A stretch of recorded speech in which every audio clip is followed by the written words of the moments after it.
Hello दोस्तों, कफ यानी खांसी की प्रॉब्लम काफ़ी कॉमन प्रॉब्लम है। ये बेसिकली बॉडी का एक प्रोटेक्टिव मैकेनिज्म है जिससे बॉडी श्वास की नली में आए हुए खराब पार्टिकल्स को, इरिटेंट्स को, टॉक्सिन, पोल्यूटेंट्स, ये सारी चीज़ों को निकालने का काम करता है। ये बेसिकली बॉडी को प्रोटेक्ट करने का काम करता है।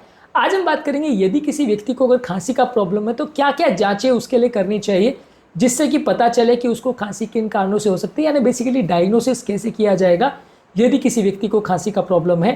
टॉपिक बहुत इंपॉर्टेंट है क्योंकि खांसी एक काफ़ी कॉमन प्रॉब्लम है और अक्सर जब ये पेशेंट्स ये सिम्टम लेके आते हैं तो इसमें जांचें करना आवश्यक हो जाता है। जब पेशेंट ये प्रॉब्लम लेके आता है तो उसका बेसिक प्रोटोकॉल क्या होता है और हर जांच से क्या पता चलता है, ये आज हम इस पर बात करेंगे। टॉपिक इंपॉर्टेंट है इसलिए इसे एंड तक देखिएगा। टॉपिक पर जाने से पहले जो लोग हमारे चैनल पर नए हैं उन्हें रिक्वेस्ट करूँगा कि चैनल को सब्सक्राइब करें, वीडियोज़ को लाइक करें, शेयर करें, फॉलो करें, कमेंट करें, पूरा देखें। टॉपिक में कुछ हिस्ट्री के पॉइंट्स पर हम बात करेंगे, इमेजिंग स्टडीज़ क्या होती हैं वो बात करेंगे, पल्मोनरी फंक्शन टेस्ट का क्या रोल है, लैब टेस्ट का क्या रोल है और कुछ स्पेशलाइज टेस्टिंग क्या होती है और कब करते हैं, इन सारी चीज़ों पर आज हम बात करेंगे। टॉपिक को एंड तक देखिएगा। चलिए शुरू करते हैं इंपॉर्टेंट वीडियो।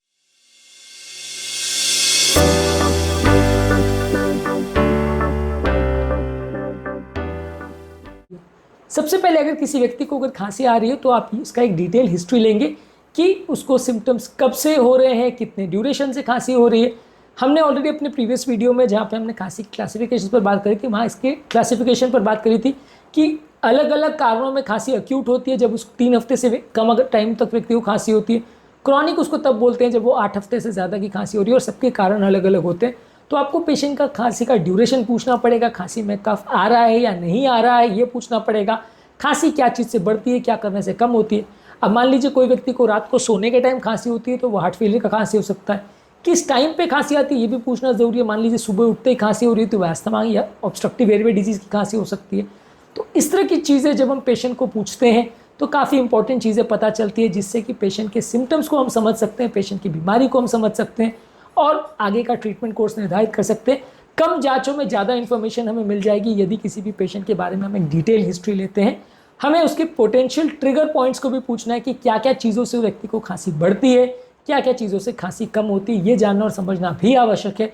क्योंकि कई बार बहुत सारे एलर्जेंस की पेशेंट सामने से हिस्ट्री दे देता है कि ये पर्टिकुलर चीज़ों के एक्सपोजर होने से खांसी होती है और ऑब्वियसली उस एलर्जन को आप जब अवॉइड करते हो या कोई बार ये भी हिस्ट्री देता है पेशेंट को कि परिवार में या आसपास में जब से फैक्ट्री लगी है हमारी लोकेलिटी में तब से तकलीफ हो रही है या जब से आसपास ये धुआं आने लगा है तब से खांसी हो रही है, तो वो क्लियर कट आपके लिए एविडेंस बन जाता है कि आपको खांसी क्यों हो रही है और क्या कारण हो सकता है।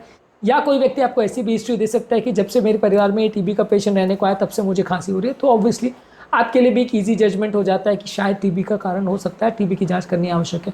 तो क्या चीज़ से ट्रिगर हुई, कब से चालू हुई, कितने ड्यूरेशन की हिस्ट्री है, ये हिस्ट्री के इंपॉर्टेंट पॉइंट्स है जो आपको बता सकते हैं कि किसी व्यक्ति को खांसी क्यों हो रही है और उसके क्या इंपॉर्टेंट और रिलेवेंट इशूज़ है। इसके अलावा आप पेशेंट का फिजिकल एग्जामिनेशन करते हैं। अगर आप किसी डॉक्टर के पास जा रहे हो तो वो एग्जामिनेशन करेगा, ऑब्वियसली पेशेंट उसके रिलेटेड खुद से एग्जामिनेशन तो नहीं कर सकते, पर उसका कैसा लंग्स है, कैसे एयरवेज है, उसके ऑस्कल्टेशन में कैसी साउंड्स आ रही है, पल्स, बीपी वगैरह कैसा है, ये सारी चीज़ें हम इवैल्यूएट करते हैं जिसके बेसिस पे पेशेंट का आगे का ट्रीटमेंट डिसाइड होता है। इसके अलावा इमेजिंग स्टडीज़ में सबसे ऑब्वियस इमेजिंग स्टडी जो खांसी वाले पेशेंट में की जाती है वो है एक्सरे।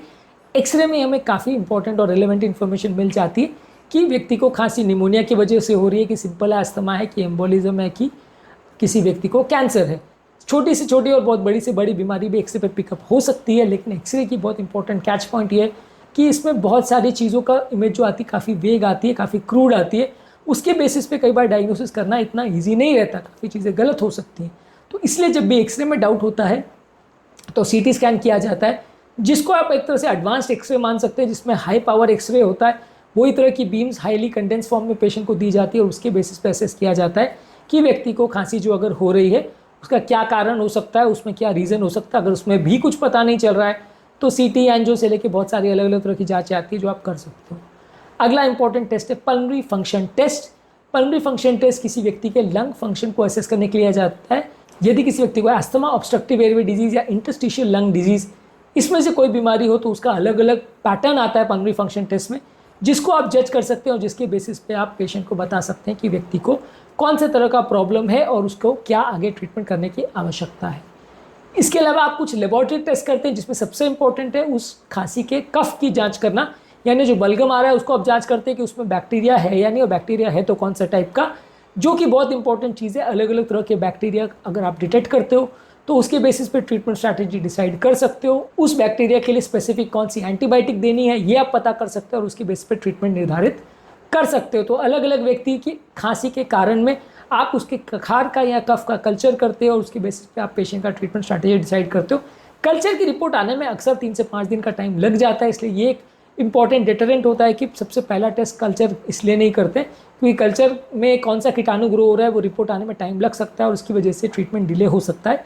कई बार स्पूटम का रूटीन एग्जामिनेशन करने में कई बार कीटाणु कौन से हैं वो दिख जाते हैं, तो इसके बेसिस पे भी जजमेंट किया जा सकता है। कफ का कई बार टीबी के लिए भी एडवांस टेस्ट किया जा सकता है, या टीबी के लिए या दूसरे कीटाणु के लिए या कैंसर वगैरह के लिए भी जांच की जा सकती है। तो किस तरह का कफ है और क्या आप सस्पेक्ट कर रहे हो उसके बेसिस पे उसके लिए एडवांस टेस्ट कर सकते हैं। इसके अलावा आप ब्लड की टेस्ट करते हो ये देखने के लिए बॉडी में कोई इन्फेक्शन या इन्फ्लेमेशन तो नहीं है। ब्लड काउंट्स, सीबीसी, सीआरपी या ओवरऑल पेशेंट का क्या पैटर्न्स है, ये सारी चीज़ें आपको रूटीन ब्लड टेस्ट में पता चल जाती है। साथ में कोई लिवर का, किडनी का या हार्ट का इश्यूज़ तो नहीं है, ये भी आपको पता चल जाता है। तो इससे भी काफ़ी इंपॉर्टेंट इश्यूज सॉर्ट आउट हो जाते हैं यदि किसी व्यक्ति को खांसी है या नहीं। इसके अलावा आते हैं कुछ स्पेशलाइज्ड टेस्ट जैसे कि ब्रोंकोस्कोपी, जो बेसिकली एक दूरबीन होता है जो कि श्वास की नली में हम डाल देते हैं और अलग अलग जगह में कोई अगर लंग्स में कोई पार्टिकल है, कोई फॉरेन बॉडी है, कोई एब्नॉर्मलिटी है, उसको यदि हम देखना चाहते हैं तो उसे हम आइडेंटिफाई कर सकते हैं इस टेस्ट के द्वारा। और अगर कोई पार्टिकल या फॉरेन बॉडी है तो उसे निकालने का काम भी ये कर सकता है। तो बेसिकली ये थेरेपी का भी काम करता है। इसके अलावा यदि किसी व्यक्ति को कोई एलर्जी है तो उसके लिए आप एलर्जन टेस्टिंग करोगे। अलग अलग तरह की एलर्जीज में लोगों को खांसी हो सकती है, तो वो एलर्जिक टेस्टिंग आप करते हो ये देखने के लिए कि खांसी का कारण क्या हो सकता है।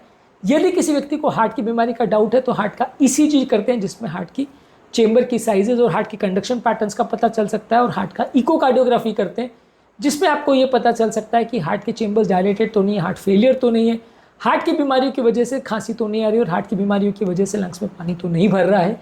ये सारी चीज़ें आपको पता चल सकती है। इसके अलावा भी अलग अलग व्यक्तियों में अलग अलग तरह की प्रॉब्लम्स के हिसाब से अलग अलग तरह के टेस्ट हो सकते हैं। यदि किसी व्यक्ति को अगर खांसी का प्रॉब्लम है तो बेसिक जांचें हैं जो आपको करनी चाहिए, जिसके बेसिस पे आप डिसाइड कर सकते हो कि खांसी का कारण क्या है और उसके बेसिस पे आप ट्रीटमेंट डिसाइड कर सकते हो।